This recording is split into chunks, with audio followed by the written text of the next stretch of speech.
அன்பின் இரட்சகர் இயேசு கிறிஸ்துவின் நாமத்தில் வாழ்த்துக்கள். இந்த நாளிலும் என்னாகமம் 13வது அதிகாரத்தை நாம் கற்றுக்கொள்ளப் போகிறோம். கர்த்தர் மோசையை நோக்கி, நான் இஸ்ரவேல் புத்திரருக்கு கொடுக்கும் கானான் தேசத்தை சுற்றி பார்ப்பதற்கு நீ மனிதரை அனுப்பு, ஒவ்வொரு பிதாக்களின் கோத்திரங்களிலும் ஒவ்வொரு பிரபுவாகிய புருஷனை அனுப்ப வேண்டும் என்றார். மோசே கர்த்தருடைய வாக்கின்படியே அவர்களை பாரான் வனாந்தரத்திலிருந்து அனுப்பினான். அந்த மனிதர் யாவரும் இஸ்ரவேல் புத்திரரின் தலைவர்கள், அவர்களுடைய நாமங்கள் ஆவன என்று சொல்லி அங்கே 15வது வசனம் வரையிலும் யாரெல்லாம் புறப்பட்டு போனார்கள் என்கிற காரியமானது எழுதப்பட்டிருக்கிறது. கர்த்தர் கட்டளையிட்டபடியே மோசே அனுப்பினான் அப்படின்னு சொன்ன உடனே, ஆண்டவரே 12 கோத்திரத்தில் 12 தலைவர்களை தெரிந்தெடுத்து அவர்களை வேவு பார்க்க அனுப்பினாரோ என்று நமக்கு தோன்றக்கூடும். ஆண்டவர் பொய் சொல்லுகிறதற்கு அவர் ஒரு மனிதர் அல்ல, மனவாறுகிறதற்கு மனுப்புத்திரனும் அல்ல. அவர் சொன்னதை செய்கிறதற்கு அத்தனை வல்லமை உடையவர். அவருடைய கரங்கள் குறுகி போகலை. பாலும் தேனும் ஓடுகிற தேசத்துக்கு நான் கொண்டு போய் சேர்ப்பேன். பாலும் தேனும் ஓடுகிற தேசம் முடிஞ்சால் தருவேன்னு சொல்லலை, நானே கொண்டு போய் சேர்ப்பேன்னு சொல்லி அருமையாய் அவர்களுக்கு போஜனத்தை கொடுத்து தண்ணீரை கொடுத்து அவருடைய கால்கள் வீங்காதபடி அவர்களை வழிநடத்தி அருமையாய் மேகஸ்தம்பத்தை கொண்டு அக்னி ஸ்தம்பத்தை கொண்டு வழிநடத்தி வருகிற தேவனுக்கு அங்கே போய் ஆள் அனுப்பி பார்த்துட்டு தான் நீங்கள் உள்ளே போகணுன்னு சொல்ல வேண்டிய அவசியம் இல்லை. ஆண்டவர் எதற்கு இந்த காரியத்தை கட்டளையிட்டார் என்று சொன்னால், மோசையே உபாகமம் 1வது அதிகாரம் 19 23 வரையிலும் இந்த காரியத்தை குறிப்பிடுகிறார். நம்முடைய தேவனாகிய கர்த்தர் நமக்கு கட்டளையிட்டபடியே நாம் ஓரேபை விட்டு பிரயாணம் பண்ணி எமோரியரின் மலைநாட்டுக்கு நேராக நீங்கள் கண்ட அந்த பயங்கரமான பெரிய வனாந்திர வழி முழுவதும் நடந்து வந்து காதேஸ் பர்னேயாவிலே சேர்ந்தோம். அப்பொழுது நான் உங்களை நோக்கி, நம்முடைய தேவனாகிய கர்த்தர் நமக்கு கொடுக்கும் எமோரியரின் மலைநாடு மட்டும் வந்து சேர்ந்தீர்கள். இதோ உன் தேவனாகிய கர்த்தர் அந்த தேசத்தை உனக்கு முன்பாக வைத்திருக்கிறார். உன் பிதாக்களுடைய தேவனாகிய கர்த்தர் உனக்கு சொன்னபடியே நீ போய் அதை சுதந்தரித்துக்கொள், பயப்படாமலும் கலங்காமலும் இரு என்றேன். மோசே போய் சுதந்தரிச்சிக்கலாம்ப்பா. ஆண்டவர் இவ்வளோ தூரம் நடத்திட்டு வந்தவர், எகிப்திலிருந்து மிகப்பெரிய விடுதலையை கொடுத்து கொண்டு வந்தவர், செங்கடலை பிளந்து நம்மை கொண்டு வந்த ஒரு ஆண்டவர். இதை இப்போ பக்கத்தில் வந்துட்டோம், சுதந்திரிக்க போகிறோம், அதனால் கலங்காமல் பயப்படாமலும் இருங்க, போய் சுதந்திரிச்சு கொள்ளுங்கன்னு சொன்னேன். அப்பொழுது நீங்கள் எல்லாரும் என்னிடத்தில் வந்து நமக்காக அந்த தேசத்தை சோதித்து பார்க்கவும், நாம் இன்ன வழியாக அதில் சென்று இன்ன பட்டணங்களுக்கு போகலாம் என்று நமக்கு மறுசெய்தி கொண்டு வரவும் நமக்கு முன்பாக மனிதரை அனுப்புவோம் என்றீர்கள். அது எனக்கு நன்றாய் கண்டது. கோத்திரத்திற்கு ஒருவனாக 12 மனிதரை தெரிந்து கொண்டு அனுப்பினேன். அதாவது இங்கே மோசே தெளிவாக சொல்லுகிறார், ஆண்டவர் அனுப்ப கட்டளையிடுகிறதற்கு காரணம் என்ன? உங்கள் விருப்பம் அப்படி இருந்துச்சு, உங்களுக்குள்ள ஒரு குழப்பம் இருந்துச்சு. அந்த குழப்பத்தை நீக்கும்படியாகத்தான் கர்த்தர் மோசையை நோக்கி கட்டளையிட்டார் என்று இங்கே என்னாகமம் 13 எழுதியிருக்கிறதை பார்க்கிறோம். காதேஸ் என்பது வடகிழக்கு சீனாயினுடைய ஒரு பகுதியாக இருக்கிறது. அங்கு நீரூற்றும் மக்கள் தங்குகிறதற்குமான வசதி இருந்தது. இது எபிரோனுக்கு 70 மைல் தொலைவிலும் பெயர்சபாவுக்கு 50 மைல் தொலைவிலும் உள்ள சீன் வனாந்தரத்திற்கும் பாரான் வனாந்தரத்திற்கும் இடைப்பட்ட பகுதியில் காணப்பட்டது. இதற்கு காதேஸ் பர்னேயா என்று என்னாகமம் 32:8 பார்க்கிறோம். என்மிஸ்பாத் என்று சொல்லி, அதாவது நியாய தீர்ப்பின் ஊற்று, ஆதியாகமம் 14:7 இதற்கான பெயர்கள் காணப்படுகிறதை பார்க்கிறோம். என்மிஸ்பாத் நியாய தீர்ப்பின் ஊற்று. இங்கிருந்து தான் கானானை ஒற்று பார்ப்பதற்கு இஸ்ரவேலிலிருந்து 12 பேர் அனுப்பப்படுகிறார்கள். இங்குதான் கோராகினுடைய எதிர்ப்பும் பூமி வெடிப்பெல்லாம் நிகழ்ந்ததை பின்னாடி உள்ள அதிகாரங்களில் பார்க்க போகிறோம். மிரியாம் இங்கே தான் மரித்து அடக்கம் பண்ணப்பட்டால் என்னாகமம் 20:1 பார்க்க போகிறோம். மோசே தண்டனைக்குள்ளான தண்ணீர் புறப்படுவித்தல் நிகழ்ச்சியும் இங்கே தான் நிகழ்ந்தது என்று என்னாகமம் 20வது அதிகாரம் 1-13 வரையிலும் நாம் பார்க்க போகிறோம். இது உபாகமம் 32:51 எழுதப்பட்டிருக்கிறது. இது ஏதோமின் எல்லைக்கோட்டு பகுதியாக இது காணப்பட்டது என்று என்னாகமம் 34:3-4 பார்க்கிறோம். இப்போது ஒவ்வொரு கோத்திரத்திலும் இருந்து ஒவ்வொரு தலைவர்கள் பிரபுக்களை அங்கே தேர்ந்தெடுத்து அனுப்புகிறதை இங்கே தகப்பனார் பெயரோடு கூட குறிப்பிடுகிறதை பார்க்கிறோம். ரூபன் அவருடைய கோத்திரத்தில் சம்முவா, தகப்பனார் பெயர் சக்கூர்.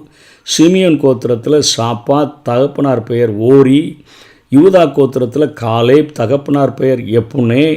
அதே போல் இசக்கார் கோத்திரத்தில் ஈகால் தகப்பனார் பெயர் யோசேப்பு.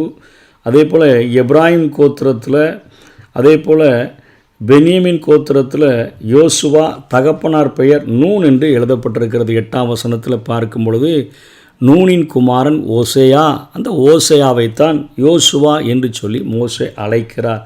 அப்படியாக வரிசையாக அங்கே தலைவர்களுடைய பெயரும் அவருடைய தகப்பனார் பெயர்களும் குறிப்பிட்டு கடைசியாக காத், அவருடைய அங்கேருந்து அனுப்பப்பட்டவர் கூவேல், தகப்பனார் பெயர் மாகி என்று எழுதப்பட்டிருக்கிறதை பார்க்கிறோம்.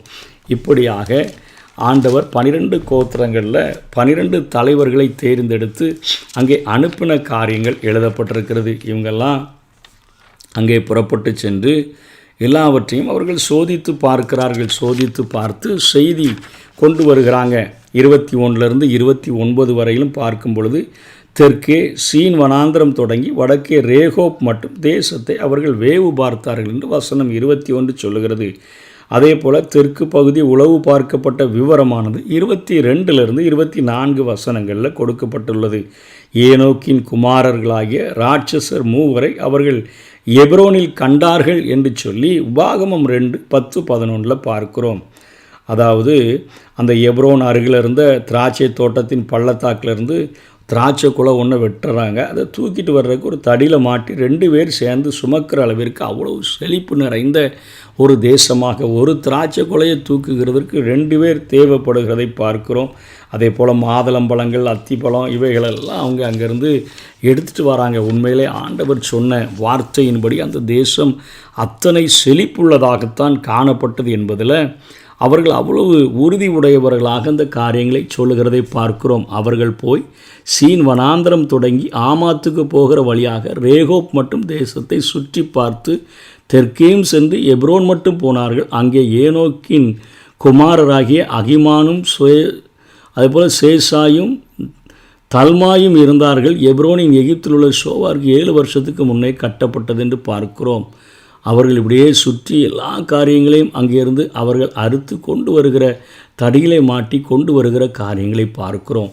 இப்போ 12 பேர் போயிட்டு வந்ததில் அங்கே 2 பேர் நல்ல செய்தியை பரப்புகிறாங்க. நம்ம போய் சீக்கிரமாக சுதந்திரித்து கொள்ளலான்னு முதல்ல காலேப் சொன்ன உடனே யோசுவா, அதாவது ஓசையா அவரோடு சேர்ந்து அவங்க போய் சுதந்திரிச்சுக்கலான்னு சொல்லி 2 பேர் மட்டும் அங்கே நல்ல செய்தி சொல்லுகிறார்கள். ஆனால் 28ஆம் வசனத்தில் அவர்கள் 27 முதல்ல சொல்கிறாங்க, அவர்கள் மோசையை நோக்கி, நீர் எங்களை அனுப்பின தேசத்துக்கு நாங்கள் போய் வந்தோம், அது பாலும் தேனும் ஓடுகிற தேசம்தான். அது கரெக்டாக இருக்கியா? நல்லா தான் இருக்குது, இது அதனுடைய கனி, ஆண்டவர் சொன்னதில் ஒரு தப்பு கூட இல்லை, கரெக்டாக இருக்குது அப்படின்னு சொல்லிட்டு இன்றைக்கி நம்முடைய வாழ்க்கையை அவர்கள் அங்கே பிரதிபலிக்கிறதை பார்க்குறோம். ஆனாலும் இந்த ஆனாலும் தான் நம்முடைய வாழ்க்கையில் அவிசுவாசத்தை வெளிக்கொண்டு வருகிற ஒரு வார்த்தையாக இருக்கிறது. ஆண்டவர் சொன்னது எல்லாம் சரிதாங்க, ஆண்டவர் பாலும் தேனும் ஓடுகிற தேசம்லாம் சொன்னார், ஓகே தாங்க. ஆனாலும் என்கிற வார்த்தை அவிசுவாச வார்த்தை. இஸ்ரவேல் கோத்திர பிரபுக்கள் கானானை பார்க்குறாங்க.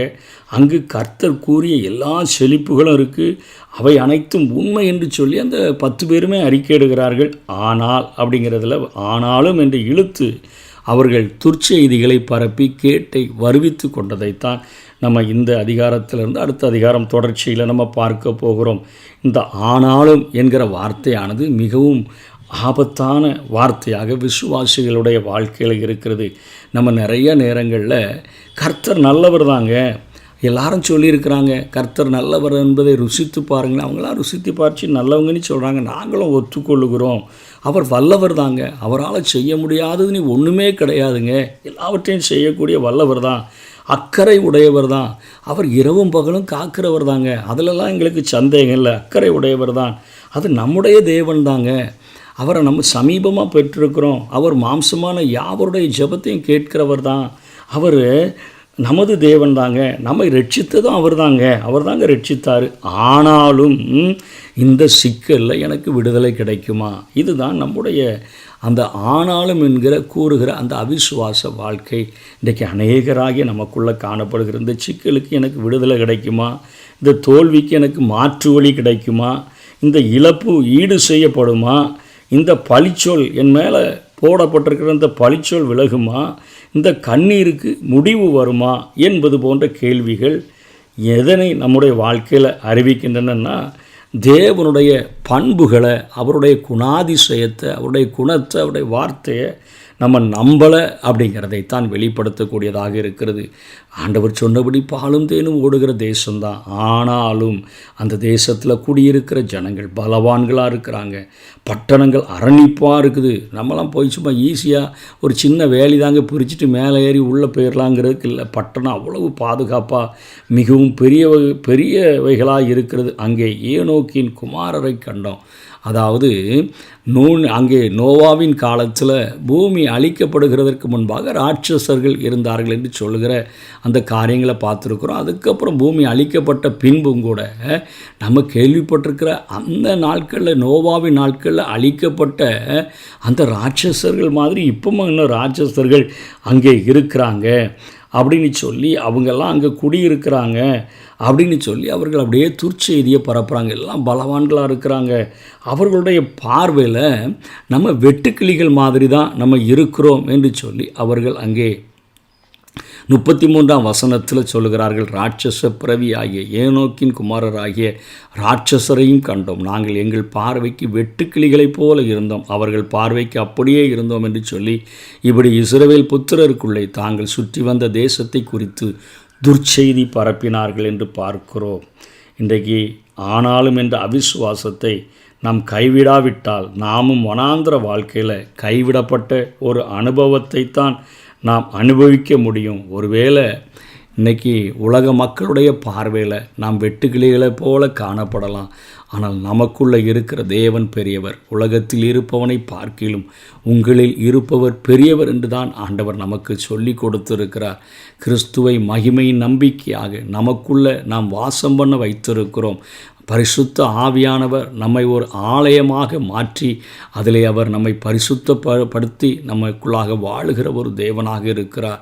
இன்றைக்கு சத்துரு வெள்ளம் போல வருகிற பொழுது நமக்காக கொடியேற்றுகிற ஒரு ஆவியானவர் நமக்குள்ளாக இருக்கிறார். ஒரு கர்த்தர் இருக்கிறார். இப்படிப்பட்ட சூழ்நிலையின் மத்தியில் உலகம் நம்மை பார்க்கிற பார்வை, அவர்களுக்கு முன்பாக கூட நாங்கள் வெட்டுக்கிளி மாதிரி தாங்க இருந்தோம், நாங்கள் பார்க்கும்போதே எங்களுக்கே தெரியுது நம்ம வெட்டுக்கிளி மாதிரி இருக்கோன்னு சொல்லி அவங்களும் அப்படிதாங்க எங்களை பார்த்தாங்க அப்படின்னு சொன்னாலும் ஆண்டவர் கொடுத்த வாக்குறுதியை நிறைவேற்றுகிறதற்கு இந்த உலகம் முழுவதிலும் பெரியவராக, உலகத்தில் இருப்பவனை பார்க்கிலும் உங்களில் இருப்பவர் பெரியவர். அவர் சொன்ன வார்த்தையின்படி எல்லாம் கரெக்டாக இருக்குதுங்க. பாலும் தேனும் ஓடுகிற தேசம், செழிப்பு அப்படி தான் இருக்குது. ஒரு திராட்சை கொலையை தூக்குகிறதற்கு 2 பேர் தேவைப்படுறாங்க. ஆனால் அதை சுதந்திரிப்போமானி பார்க்குறதற்கு ரொம்ப பயமாக இருக்குதுங்க. அரணிப்பான பட்டணம், அநேக ராட்சசர்கள் இருக்கிறார்கள். இன்றைக்கி எங்கள் வாழ்க்கையில் ஒரு அடைக்கப்பட்ட ஒரு பெரிய வாசல். இதெல்லாம் எப்படி நாங்கள் கடந்து போகிறோம், எப்படி ஆண்டவர் எங்களை கடத்தி கொண்டு வந்து எங்களுக்கு ஆசீர்வாதத்தை சுதந்திரம் வைக்க போகிறார் என்று சொல்லி. ஆனாலும் நல்ல ஆண்டவர் தான், வல்ல ஆண்டவர் தான், ஆண்டவர் அக்கறை உடையவர் தான், நம்முடைய தேவன் தான், நம்மை ரட்சித்தவர் தான். ஆனாலும் எனக்கு இதில் விடுதலை கிடைக்குமா, இந்த தோல்விக்கு வழி கிடைக்குமா, இந்த இழப்பு ஈடு செய்யப்படுமா, என் பழிச்சொல் நீங்குமா, என் கண்ணீருக்கு ஒரு முடிவு வருமா, இந்த கேள்விகள் அனைத்திற்கும் ஆண்டவர் பதில் தருகிற ஒரு தேவனாக இருக்கிறார். உலகத்தின் முடிவு பரியந்தமும் சகல நாட்களிலும் நான் உங்களுடனே கூட இருக்கிறேன் என்று சொன்ன ஆண்டவர் நம்மை விடுதலை செய்து வாக்குறுதி கொடுத்த அந்த பரம கானானுக்கு நமக்கு கொண்டு வந்து சேர்க்கிற வரையிலும் நம்மை விட்டு விலகாமல் வலுவாதபடி நம்மை காக்கவும், தமது மகிமையுள்ள சன்னிதானத்தில் நம்மை மாசற்றவர்களாய் நிறுத்தவும் வல்லமையுடைய அவருடைய பாதத்தை இறுக பிடித்து கொண்டு வாழுவோம்.